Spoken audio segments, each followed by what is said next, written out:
Okay, so sa pag-enroll ng ating click mo lang yung M. Tapos, 4 na 9.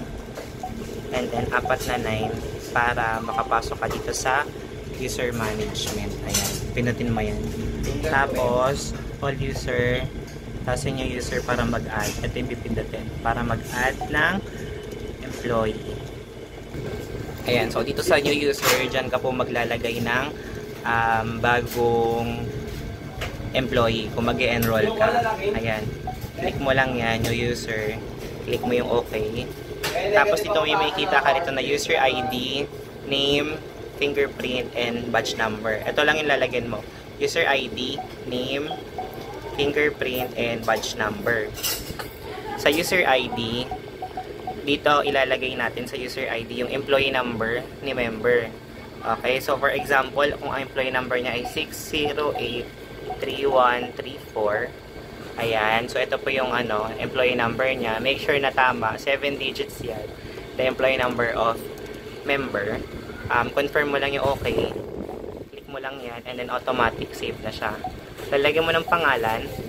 So sa paglalagay ng pangalan, pwedeng surname na lang, kasi ang pinaka-importante na ma-enroll natin is yung employee number. So, for example, ang apelyido niya ay Cruz. So, ayan. Cruz. Ayan. Cruz. Tapos, lagyan natin ng first name. Ito, space kasi to. Space. Lagyan natin ng first name niya. Juan. Ayan. So, Cruz 1. So, nalagay mo na yung pangalan. Click mo lang yung okay para mag-confirm. Ayan. So, automatic siya mag-enroll or automatic siya mag-save sa name section. Tapos, punta ka na rito sa fingerprint. Sa fingerprint naman, yan, naka-0 siya. Ibig sabihin, wala pang naka-enroll. So, click mo lang yung okay. Tapos lalabas itong mga fingerprint selections. So may default siya na 6, which is itong pointing finger. So ilalapat mo lang dito yung fingerprint nung member 3 beses. Okay na siya. Save na yun automatic. So meron na nakalagay na 1. Ibig sabihin nakapag-enroll ka na ng isang fingerprint. So click mo yung okay para makapag-enroll ka ulit.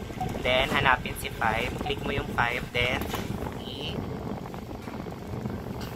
tawag dito, ilapat lang ng 3 beses and automatic save na siya.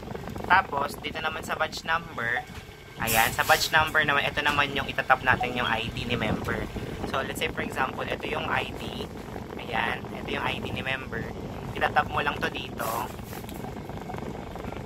Okay, so, kapag may check, automatic, enrolled na or na-save na yung badge number ko. So, ang gagawin mo, as member, i-double check mo tong username, user ID, user ID, tama, name, tama, fingerprint, tama, batch number, merong entry. So, okay na siya, automatic yan, nasisave na siya sa ating device. Then, click mo lang yung escape, ayan, para makabalik dun sa homepage, and then F1 for check-in para ma-check. Ayan, so kapag may lumabas na check, ibig sabihin, enrolled na siya sa biometric. So, yun, pwede na siyang gumamit ng biometric device. Okay?